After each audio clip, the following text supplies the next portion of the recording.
கர்த்தருடைய பரிசுத்த நாமத்து மகிமை உண்டாவதாக. హల్లెలూయా.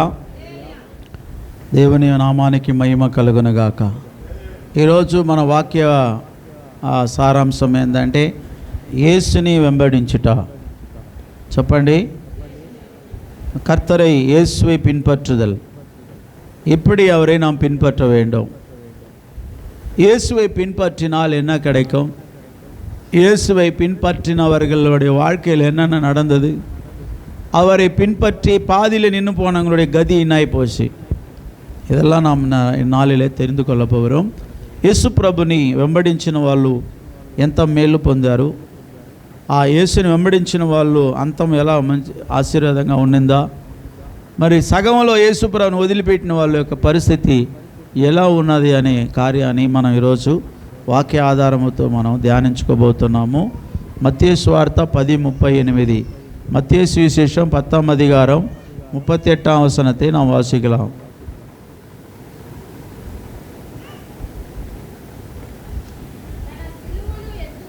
తన సిలువను ఎత్తుకొని నన్ను వెంబడింపని వాడు నాకు పాత్రుడు కాడు. తమిళ భాషలో தன் சிலுவை எடுத்துக்கொண்டு என்னை பின்பற்றாதவன் எனக்கு பாத்திரன் அல்ல. அல்லேலூயா. கீழே சொல்லப்பட்டது, தன் ஜீவனை காக்கிறவன் அதை இழந்து போவான், என் நிமித்தம் தன் ஜீவனை இழந்து போகிறவன் அதை காப்பான் என்று சொல்லப்பட்டிருக்கிறது. உங்களை ஏற்றுக்கொள்ளுகிறவன் என்னை ஏற்றுக்கொள்ளுகிறான், என்னை ஏற்றுக்கொள்ளுகிறவனை என்னை அனுப்பின பிதாவையும் ఏற்றுకొల్లుகிறான். హల్లెలూయా. ప్రియులారా, యేసుని వెంబడించినప్పుడు మరి నీ జీవితంలో మరి యేసయ్య అంటున్నాడు, ఎవడైనా నన్ను వెంబడింపగోరినడలా తన సిలువనెత్తుకొని నన్ను వెంబడింపవలెను. తన సిలువనెత్తుకొని నన్ను వెంబడింపనివాడు నాకు పాత్రుడు. మరొకసారి చదువుకుందాం. తన సిలువనెత్తుకొని నన్ను వెంబడింపనివాడు నాకు పాత్రుడు కాడు. తన ప్రాణాన్ని దక్కించుకునేవాడు పోగొట్టుకొనును గాని నా నిమిత్తము తన ప్రాణాన్ని పోగొట్టుకునేవాడు దక్కించుకొనును. హల్లెలూయా. నా నిమిత్తము తన ప్రాణాన్ని పోగొట్టుకునేవాడు, నా నిమిత్తము మందిరంలో వచ్చి కూర్చుండేవాళ్ళు, నా నిమిత్తము సువార్త చేసేవాళ్ళు, నా నిమిత్తము పాటలు పాడేవాళ్ళు, నా నిమిత్తము మందిరానికి కానుకలు ఇచ్చేవారు, నా నిమిత్తము దశమభాగాలు ఇచ్చేవారు. వాళ్ళు దేవుడు ఏం చేస్తాడంట? హల్లెలూయా. రక్షింపబడతారు వాళ్ళు.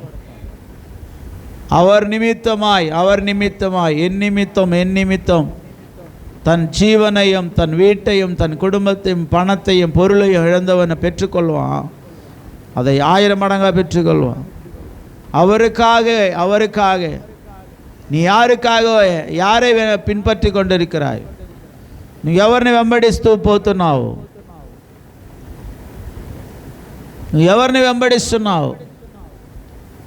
నువ్వు ఎవరిని వెంబడించి తిరుగుతున్నావు? సహోదరుడా, సోదరి, ఉదయకాల సమయంలో నా దేవుడు నిన్ను అడుగుతున్నాడు, నువ్వు ఆయన వెంబడిస్తున్నావా? பக்கத்தில் இருக்கிறவங்க பார்த்து சொல்லுங்க, கைப்பிடிச்சு நீ இயேசுவை பின்பற்றுகிறாயா? నువ్వు యేసుని వెంబడిస్తున్నావా లేదా అడుగు. இயேசுவை பின்பற்றியா இல்லையா? யாரை பின்பற்றி கொண்டிருக்கிறாய்? அல்லேலூயா.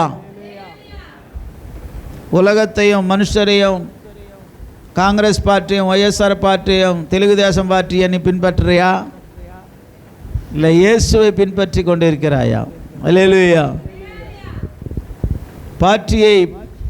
పార్టీని వెంబడిస్తున్నావా లేదు యేసుని వెంబడిస్తున్నావా? సహోదరుడా, సహోదరి, ఈ ఉదయకాల సమయంలో యేసయ్య నీతో మాట్లాడుతున్నాడు. నువ్వు నన్ను వెంబడిస్తున్నావా అని ప్రభు అడుగుతున్నాడు. ప్రతి ఒక్కరికి సిలువ ఇయ్యబడి ఉన్నది. తన సిలువనెత్తుకొని నన్ను వెంబడించాలా. సిలువ లేకుండా నువ్వు ఆయన వెంబడించలేవు. హల్లెలూయా. సిలువ అంటే தன் சிலுவை எடுத்துக்கொண்டு என்னை பின்பற்றுகிறவன் தன் சிலுவை எடுத்துக்கொண்டு என்னை பின்பற்றாதவன் எனக்கு பாத்திரன் அல்ல. அதனால் தன் சிலுவை எடுத்துக்கொண்டு, என் சிலுவை எடுத்துக்கன்னு சொல்ல ஆண்டவர். தன்னுடைய சிலுவை, உன்னுடைய சிலுவை ஒன்று இருக்குது. அல்லேலூயா, அல்லேலூயா. ஒரு 2 பேர் பரலோகத்துக்கு போகணும்னு சொல்லி கிளம்பி పోనాங்க. హల్లెలూయా. బయలుదేరుతా ఉన్నారు, వెళ్తా ఉన్నారు పరలోకానికి వెళ్ళాలి అని. హల్లెలూయా. అంటే దేవుని స్తోత్రం. అక్కడ మరి వెళ్తూ ఉంటే, అంటే వాళ్ళు ప్రాణంతో ఉండి కాదు, ఇద్దరు చనిపోయారు. వాళ్ళు దేవుని దగ్గరికి వెళ్ళాలి, పరలోకాన్ని చూడాలని ఆశ వచ్చింది. వాళ్ళు వెళ్ళాలి అనేసి మరి వెళ్ళడానికి తన బయలుదేరినప్పుడు మరి అక్కడ గేట్ ఉన్నది, పెద్ద gate. Hallelujah. Way to heaven అనేసి రాయబడింది, పరలోకం వెళ్ళే మార్గం అని రాయబడింది. వీళ్ళిద్దరూ పోయి చూశారు, పరలోకం పోయే మార్గం ఇక్కడ ఉంది అనేసి మరి ఆ గేటుని తట్టారు. అక్కడ ఒక గేట్ సెక్యూరిటీ వచ్చాడు. ఏడికి పోవాలి మీరు? పరలోకం పోవాలి. పరలోకం పోవాలంటే సిలువ ఎత్తుకొని పోవాలి అని చెప్పారండి. సరే, ఎక్కడ చూపించంటే సిలువ ఒక్కొక్క గదిలో ఒక్కొక్క రకరకాల సిలువలు ఉన్నాయి. మరి వెళ్ళి నీ సిలువను, నీ నెంబర్ ఉంటుంది, ఈ టోకెన్ నెంబర్ తీసుకోబో, ఈ నెంబర్లో ఏ సిలువ ఉంటుందో ఆ నెంబర్, ఆ సిలువ మాత్రం ఎత్తుకొని పోవాలని. హల్లెలూయా.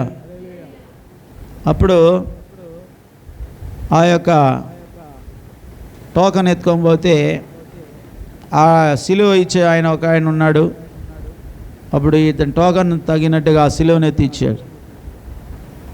ఇతడు మోస్తూ కొంత దూరం పోతే బరువుగా ఉన్నది. ఇది నేను మోయలేను, వేరే సిలువ ఇవ్వయ్యా అన్నాడు. లేదయ్యా బాబు, ఇది నీకు ఇచ్చిన సిలువ ఇది, కాబట్టి సిలువను ఎత్తుకొని నువ్వు పోవాలి అన్నాడు. హల్లెలూయా.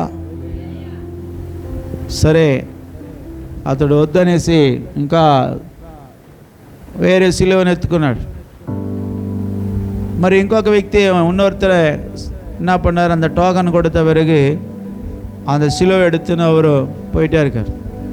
2 பேரும் போகிறாங்க. பா, இதுக்கு முன்னால் எடுத்த சிலுவை ரொம்ப வெயிட்டாக இருந்துச்சு, இந்த சிலுவை ரொம்ப சுலபமாக இருக்குதுன்னு சொல்லிட்டு சந்தோஷமாக நடந்து போகிற ஒருத்தர். இன்னொருத்தர் அதை இழுக்க முடியாமல் வேதனையோடு அதை இழுத்துன்னு போய் கொண்டு இருக்கிறார். போகிறாங்க நடந்து போயிட்டே இருக்காங்க. ஒரு பெரிய కాలువ మాదిరి ఉంది, పెద్ద లోయ వచ్చింది. ఆ ఇద్దరు సిలువ మోస్తూ వెళ్తున్నారు. పెద్ద లోయ వచ్చింది మధ్యలో. అప్పుడు అందరూ తికమకలాడుతున్నారు వీళ్ళిద్దరూ. అప్పుడు అక్కడ ఉన్న దేవదూత అన్నాడు, ఏడికి పోతున్నారని? మేము పరలోకం పోవాలి, నువ్వు తీసుకొచ్చిన సిలువ వేసేసి వెళ్ళు అన్నాడు. ఆ భారంతో తీసుకొచ్చాడు చూడండి, ఆ సిలువ ఎత్తి వేసాడు. వేసి దాని మీద నడిచి దాటుకొని పోయాడు. அந்த சிலுவை அங்கே டோக்கன் நம்பர் பிரகாரம் கொடுத்த அந்த சிலுவை எடுத்துக்கொண்டு வந்தவன் அதை போட்டுட்டு தாண்டி போயிட்டான். இன்னொருத்தர் சிலுவை மாற்றினா மாதிரி அவன் என்ன பண்ணா, எடுத்து போடுறானா, அந்த సిలుவை தான் పోటా ఉల్లా పోయి ఉంది పోసేది. హల్లెలూయా. ఆ సిలువ వేస్తే ఏమైంది, అది లోపల లోయలో పడిపోయింది. ఏడుస్తున్నాడు. దేవదూత అన్నాడు, నీకు ఇవ్వబడిన సిలువను ఎత్తుకొని రా, పోరాన్ని పంపించేశాడు. మళ్ళీ వెళ్ళిపోయినాడు. పోయి వాడు అక్కడ పోయి అడుక్కొని తర్వాత అతని సిలువను మోసుకొని వచ్చి ఆ సిలువను వేసి ఆ తర్వాత దాటి పరలోకం పోయారు. చప్పట్లు కొట్టి దేవుని మహిమపడదాం. హల్లెలూయా. ఉనకు కొడుకపట్ట సిలువై నీకు, అందుకే ప్రభు అంటున్నాడు, తన సిలువను ఎత్తుకొని నన్ను వెంబడింపని వాడు నాకు పాత్రుడు కాడు. అంటే నీకు ఇవ్వబడిన ఒక సిలువ, నీ పిలుపు ఎందు உன்னுடைய அழைப்பு தான் உன்னுடைய சிலுவை, நீ போகிற பயணம் தான் உன்னுடைய சிலுவை, நீ உனக்குள்ள வருகிற పాడుகள் ఉపద్రవங்கள் தான் உன்னுடைய సిలువై, నీకు కలుగుతున్న శ్రమలు బాధలే నీ సిలువ. ఆ శ్రమలు తప్పించుకోవాలనుకుంటే పరలోకం పోలేవు. ఈ సిలువ నాకు వెయిట్గా ఉంది, ఇది వద్దు అనేసి సులభంగా భారం ఉన్న సిలువను ఎత్తుకున్నవాడు పరలోకానికి పోలేడు. ఆ లోయలో పడిపోయింది ఆ సిలువ. హల్లెలూయా. సహోదరుడా, నీకు ఇవ్వబడిన నీ సిలువను నువ్వు మోసుకొని పోతేనే పరలోకం చేరతావు. నీ సిలువను ఇంకొకరికి ఇచ్చేసి, లేదు ఇది బరువుగా ఉందనేసి మార్చుకున్నావు అనుకో, பரலோகம் போலேவு. இந்த கஷ்டங்கள் இந்த உபத்திரவம் எனக்கு வேணாம், தப்பிச்சுன்னு போயிட்டேனா, உன்னை ஆண்டவர் எந்த நிலைமையில் அழைச்சிருக்கிறாரோ அதே நிலைமையில் நீ இயேசுவை பின்பற்றும்படி நீ உன்னை ஒப்பு கொடுக்கணும். హల్లెలూయా. నిన్ను ఏ స్థితిలో నిన్ను దేవుడు పిలిచాడో ఆ స్థితిలో ఉండి నువ్వు దేవుని రాజ్యం పోవడానికి ప్రయాసపడాలి. హల్లెలూయా.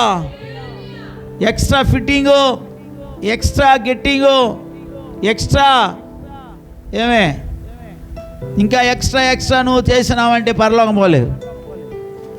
దేవుడు నిన్ను దేని కొరకు పిలిచినాడో అది నువ్వు చేస్తేనే నమ్మకంగా నువ్వు పరలోకం పోయి చేరుతావు.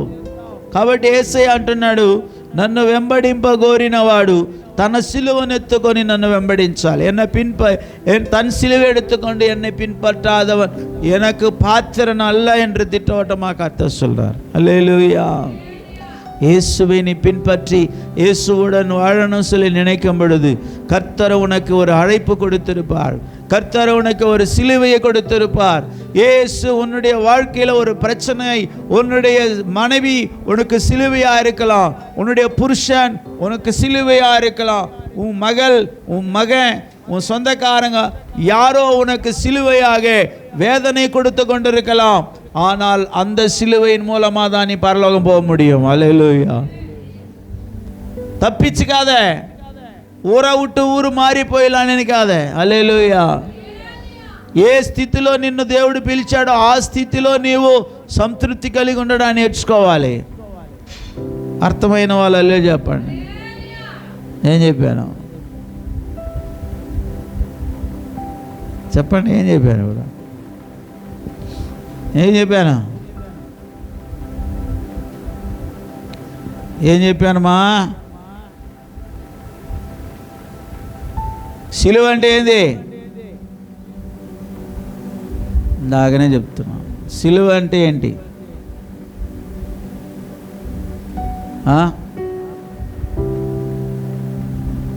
கர்த்தர் உன்னை எந்த அழைப்பில் அழைச்சாரோ அதான் உன் சிலுவை.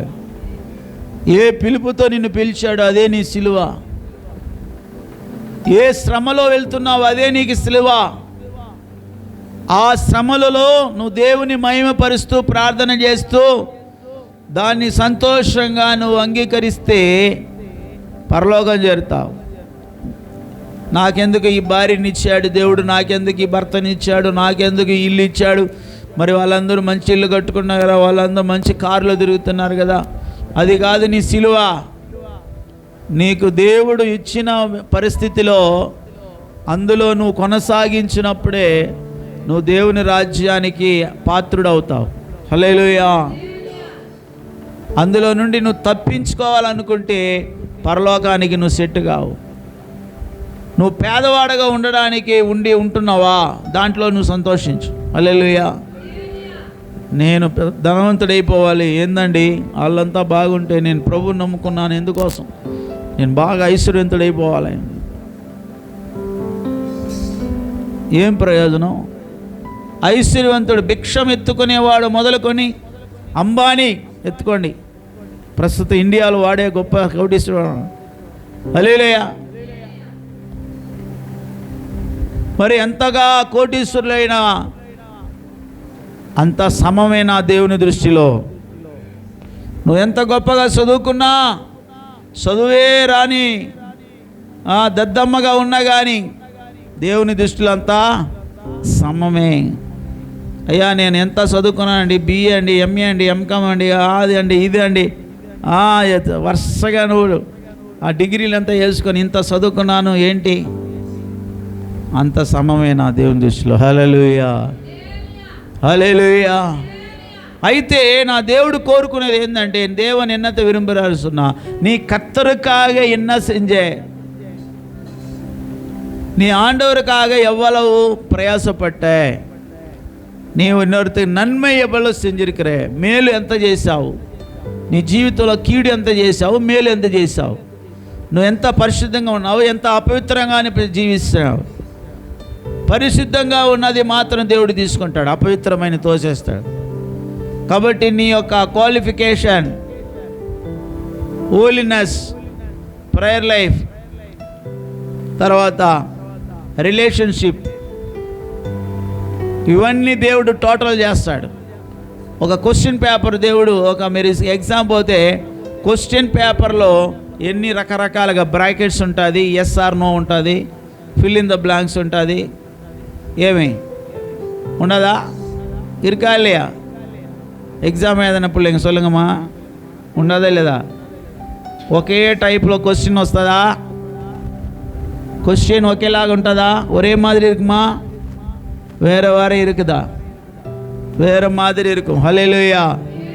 1 word క్వశ్చన్ ఉంటుంది, 2 words అంటే ఇంకా ఉంటుంది, పారాగ్రాఫ్లు రాయాలి, ఎస్ఏ రాయాలి. హల్లెలూయా. కట్టుரை எழுத சொல்லுவாங்க, స్టోరీస్ రాయమంటారు. తర్వాత ఎస్ఆర్ నో వస్తుంది, ఫిల్ ఇన్ ది బ్లాంక్స్ వస్తుంది. ரகரகமாக எல்லாமே டிக் பண்ணி டோட்டல் பண்ணி தான் 100 மார்க்ஸ்க்கு இல்லை 1000 மார்க்ஸ்க்கு இல்லை 600 மார்க்ஸ்க்கு உனக்கு மார்க்கு நீ எவ்வளோ எடுத்துருக்குறாங்க மேலே போடுவாங்க. 100 மார்க்ஸுக்கா இல்லை 1000 மார்க்ஸ்க்கா, அதெல்லாம் டோட்டல் பண்ணி நீ எவ்வளோ எல்லா கொஸ்டின் பேப்பரில் కరెక్షన్ பண்ணி ఎవరో మార్క్ ఎడతాంగో அதுதான் உனக்கு கொடுப்பாங்க. హల్లెలూయా. చదువుకునేటప్పుడు ఆ చదువు మీద నువ్వు ఇంట్రెస్ట్ పెడితే మంచి మార్కులు పొందుకుంటావు. ఒక పని చేసేటప్పుడు ఆ పని మీద నిమగ్నం కలిగి ఉంటే ఆ పనిలో నువ్వు ఉత్తీర్ణత పొందుతావు. ఒక బిజినెస్ చేసినప్పుడు ఆ బిజినెస్లో నీ మనసు పెడితే అందులో ఉత్తీర్ణత పొందుతావు. நீ கடவுள் பிள்ளையா வந்தபொழுது கடவுள் மேலே ஒரு அக்கறையா பக்தியா பரிசுத்தமாக இருந்தால் கர்த்தர் ஏற்றுக்கொள்வார், இல்லைன்னா தள்ளுவார். யார்? அக்கிரமக்காரரே என்னை விட்டு அகன்று போங்கள் என்று கர்த்தர் சொல்லுகிறார். హల్లెలూయా. అక్రమం చేయవారులారా నా యొద్ద నుండి తొలగిపోండి. ఒక సేవకుడికి లోబడవు, తల్లిదండ్రులు లోబడవు, ఇలా భార్యను ప్రేమించవు, అట భర్తకు లోబడవు, ఇలా తల్లిదండ్రులకు లోబడవు. నువ్వు ఎందుకురా బాబు నా వాక్యానికి సంబంధం లేని జీవితం చేసిన నీవు నా రాజ్యానికి పాత్రుడు కావు, వెళ్ళు బయటికి అని తోసేస్తాడు దేవుడు. ஆண்டவர் ஏற்றுக்கொள்ளக்கூடிய வகையில் உன்னுடைய வாழ்க்கை இருக்குமானால் இந்த உலகத்தில் நீ ఆశీర్వాదமாக இருக்க முடியும். నీ ఏற்றுకొల్ల దేవుడు అంగీకరించేటట్లుగా నీ జీవితం ఉండాలి. హల్లెలూయా. హల్లెలూయా. నీతి నియమాలు అన్నిటినీ ఆయన కౌంటింగ్ చేస్తాడు. నీ కుటుంబ జీవితంలో, బయట పనిచేసే స్థలంలో, బిజినెస్ స్థలంలో, ప్రయాణం చేసినప్పుడు ప్రతి స్థలములో ఉన్న వాటి అన్నిటినీ దేవుడు తీసుకొచ్చి కాల్కులేట్ చేస్తాడు. అన్నిట్లో నీతి కలిగిందా అనేసి దేవుడు ఎదురు చూస్తాడు. ஒவ்வொரு காரியத்தையும் அவர் கன்க்ளூஷன் பண்ணுவார், அவர் டோட்டல் பண்ணுவார். హల్లెలూయా. తన సిలువను ఎత్తుకొని నన్ను వెంబడింపనవాడు నాకు పాత్రుడు కాలేడు. என்னை தன் சிலுவை எடுத்துக்கொண்டு என்னை பின்பற்றாதவன் என் ராஜ்யத்துக்கு எனக்கு பாத்திரன் அல்ல என்று சொல்லப்பட்டது. ஹல்லேலூயா.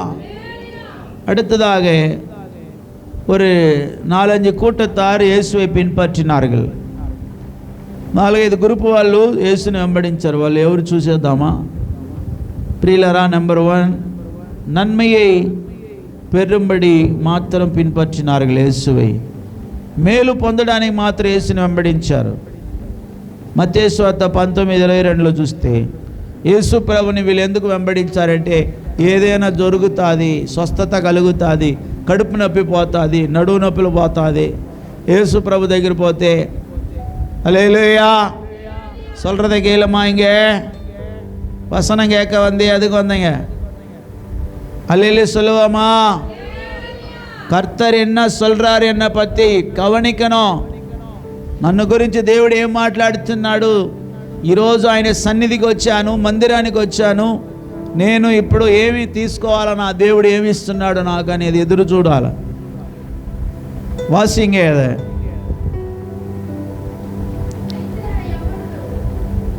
నేను చెప్పే మత్తయి సువార్త 19:2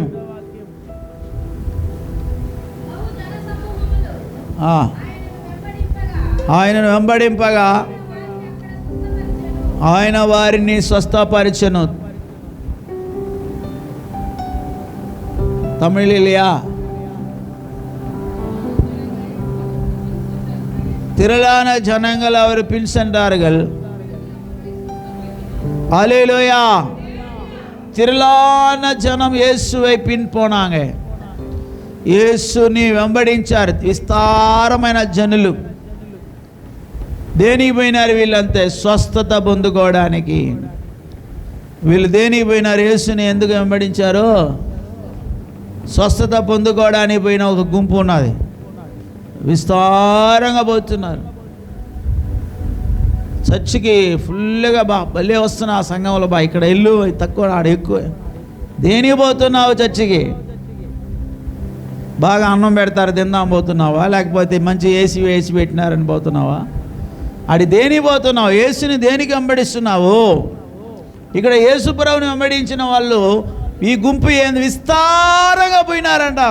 దేనికి పోయినారయ్యా అంటే స్వస్థత పొందుకోవడానికి. దేనికి పోయినారో? నువ్వు యేసుని యథార్థంగా వెంబడిస్తే నీకు దేవుడు స్వస్థత మాత్రం కాదు కదా, సమస్తాన్ని ఇస్తాడు. అందుకే ప్రభు అన్నాడు, మొదట నువ్వు దేవుని రాజ్యం నీతి వెతుకు, తర్వాత ఇవన్నీ నీకు ఇస్తానన్నాడు. నువ్వు దేనికి వస్తున్నావు? మందిరానికి. అక్కడ ఎవరిని చూసేదానికి వస్తున్నావు? ఆడ ఏమి దొరుకుతుందని వస్తున్నావు బిడ్డ? దేవుడు అంటున్నాడు హల్లెలూయా, నువ్వు యేసు ప్రభుని చూడాలని ఒక వ్యక్తి ఆతురపడ్డాడు. హల్లెలూయా. తర్వాత చెప్తాను. మరి చూడండి, నువ్వు యేసు ప్రభుని చూడాలి, ఆయన నా జీవితంలో రావాలి, ఆయనను నువ్వు వెంబడిస్తే నేను ధన్యుడవుతానని ఒక విశ్వాసముతో నువ్వు ఆయన వెంబడించాలి. ఈ మందిరానికి ఎంతోమంది వచ్చారు, బిడ్డలు లేని వాళ్ళు వచ్చారు, దెయ్యం పట్టిన వాళ్ళు వచ్చారు, వాళ్ళందరి స్వస్థత కలిగింది, బిడ్డలు కలిగింది. బట్ సంఘములో నిలబడలేదు ఇంతవరకు చాలామంది. హల్లెలూయా. ఈ 2001 నుంచి ప్రారంభించిన సంఘంలో వచ్చిన వాళ్ళందరూ చూస్తే ఈవేళ 1000 మంది ఉండాలి అక్కడ. ఉండాలి కదా? హల్లెలూయా. 1000 మంది ఉండాలి. యేసు ప్రభుని వెంబడించిన వాళ్ళు కోట్ల మంది. ఆమేన్. కోట్ల మంది యేసు ప్రభు వెంబడించారు. ఆఖరిగా 12 మందిలో కూడా ఒకడు పోయినాడు. 12 మంది మిగిలినారు యేసు ప్రభు. లాస్ట్ స్టోరీ ఎవరు ఉండింది? 12 మంది యేసు ప్రభువుని. ఈరోజు చూస్తే ప్రపంచంలో ఎన్ని కోట్ల మంది ఉన్నారు యేసు ప్రభువుని వెంబడించే. దీంట్లో ఫిల్టర్ చేస్తే నిజంగా యేసు ప్రభు వెంబడించే వాళ్ళు ఎంతమంది అవుతారో తెలియదు. హల్లెలూయా. కాబట్టి ఇక్కడ విస్తారమైన జనులు యేసుని వెంబడించారు. దేనికోసం అంటే వాళ్ళు స్వస్థత పొందుకున్నారు, తర్వాత వెళ్ళిపోయినారు. వాళ్ళ యేసు ప్రభు దగ్గరికి రాలా. నువ్వు దేనికి వచ్చినావు? యేసు ప్రభుని అంతవరకు నువ్వు వెంబడిస్తే నువ్వు ఉండవలసిన లోకం ఇది కాదు. నీకు నిత్యమైన పరలోకాన్ని నేను భద్రంగా అక్కడికి తీసుకెళ్తాడు. கடைசி வரையில் இயேசுவை நீ பின்பற்ற உண்மையாய் உன்னுடைய வாழ்க்கையை ஆண்டவருக்கு ஒப்பு கொடுப்பாயானால் ஆண்டவர் உன்னை கைவிடவே மாட்டார். ఆయన చేయవిడవడు.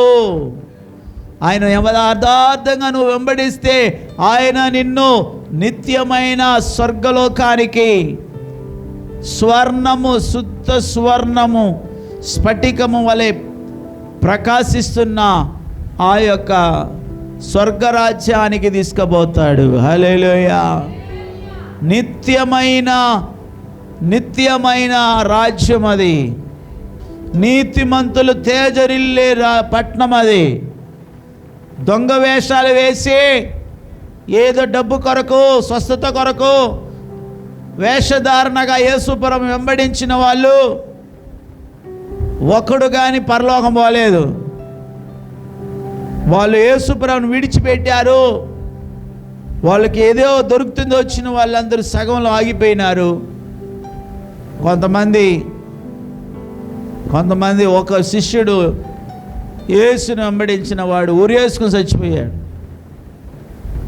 హల్లెలూయా. యథార్థంగా వెంబడించలేదు కనుక కీడు అతని చుట్టుముట్టేసింది. నువ్వు దేవుని దగ్గర వచ్చి కూడా మాయా వేషాలు వేసావనుకో, కీడు నిన్ను వెంబడిస్తుంది. పాపం వాకిట్లో పడుకో ఉంటుంది. ஆண்டவரா இயேசுவை பின்பற்றன்னு சொல்லி சரியாக இயேசுவை நீ பின்பற்றவில்லாவிட்டால் பாவம் உன்னை பின்தொடரும். యేసుని యథార్థంగా నువ్వు వెంబడించకపోతే నిన్ను సాతాను వెంబడిస్తాడు. మళ్ళా శాపం నీ ఎదుట నిన్ను వెంబడిస్తూ ఉంటుంది. నెమ్మది లేకుండా విస్తారమైన ధనముండుట కంటే, నెమ్మది లేకుండా విస్తారమైన ధనముండుట కంటే, దేవుని అందలి భయభక్తులతో ఉండుటే మేలు, ఉండుటే మేలు.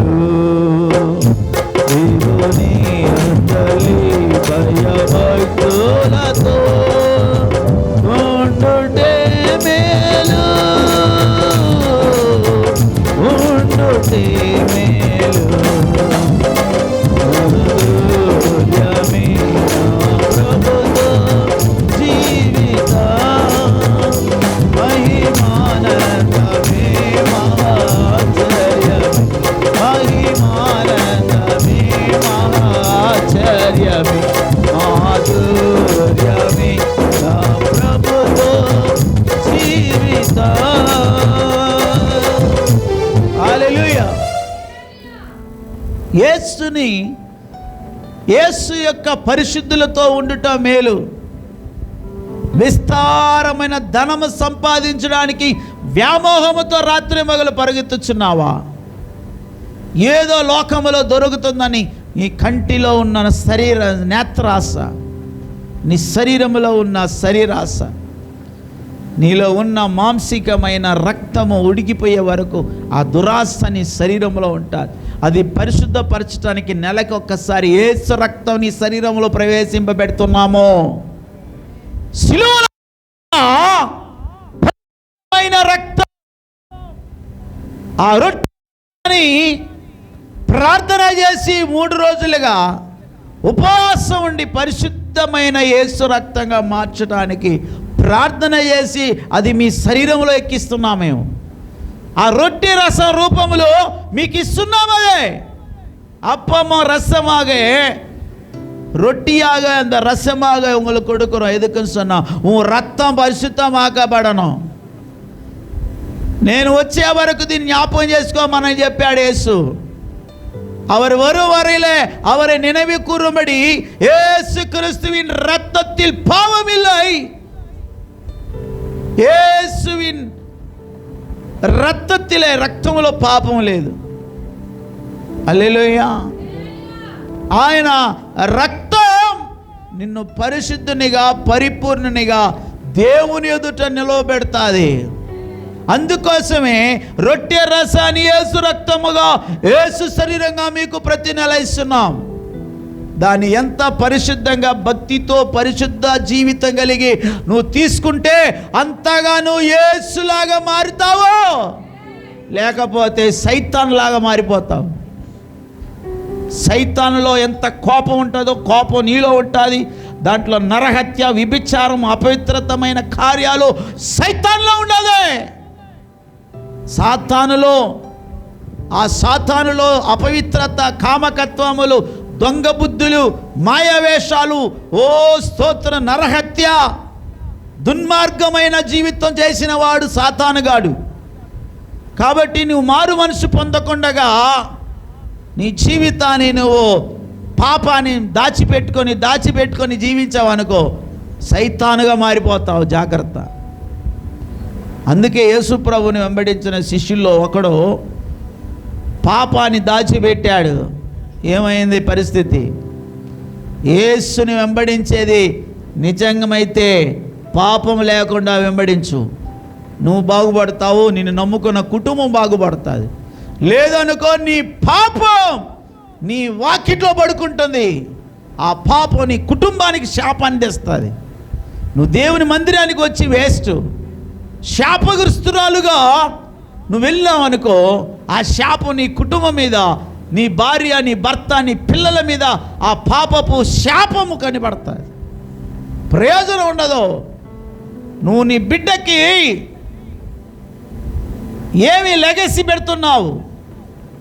నీ లెగసీ ఏమి తీస్తే? గొప్ప ఆస్తి సంపాదించి పెట్టాను, 10 బ్యాంకుల్లో 10 లక్షలు ఉందని, అదేనా నీ లెగసీ?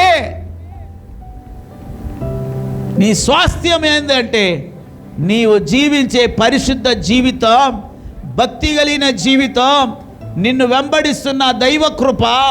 ఆ కృపయే నీ తరాలకు లెగసీ. అదే నీ కుటుంబానికి, నీ తరతరాలకు అది స్వాస్థ్యంగా మారుతుంది. ఆ స్వాస్థ్యాన్ని నీ బిడ్డలకు సంపాదించి పెడుతున్నావా, లేదు శాపాన్ని సంపాదించి పెడుతున్నావా? నువ్వేసే ప్రతి దొంగలడుగు, నువ్వేస్తున్న శరీర సంబంధమైన చూపులు, నీ వేస్తున్న శరీర సంబంధమైన పాపపు రోత బ్రతుకు, మార్పులేని జీవితం, అది శాపంగా నీ బిడ్డల మీద అది పవర్ చూపిస్తుంది. తెలుసా? నువ్వు చేసేది నీ కన్నీటి. అందుకే యేసయ్య అన్నాడు, యెరూషలేము కుమార్తెలారా, నీ పిల్లల కొరకు, నీ కుటుంబం నీ కోసం ఏడు అన్నాడు. నీ కోసం, నీ పిల్లల కొరకు ఏడవమన్నాడు. నీ కోసం ఏడు, నీ జీవితం బాగుపడాలని ఏడ్చి నీ జీవితాన్ని సరి చేసుకో. అప్పుడు నువ్వు సరి అయినావంటే నీ బిడ్డలు మంచి పొజిషన్లో ఉంటారు. దేవుని కృప వాళ్ళు వెంబడిస్తారు. నీ శరీరంలో సర్పాత్మ పనిచేస్తుందంటే, సర్పం యొక్క బుద్ధులు, ఇదంతా నేను చెప్పింది. ఆ సర్పం ఎలా అయితే విషము కలిగిన సర్పంగా అది తిరుగుతుంటుందో, ఆ విషం అనబడుచును. అందుకే మరి యోహాన్ అంటున్నాడు, ஞானஸ்நான కొడుకు యోహాన్, సర్ప సంతానమా అంటున్నాడు.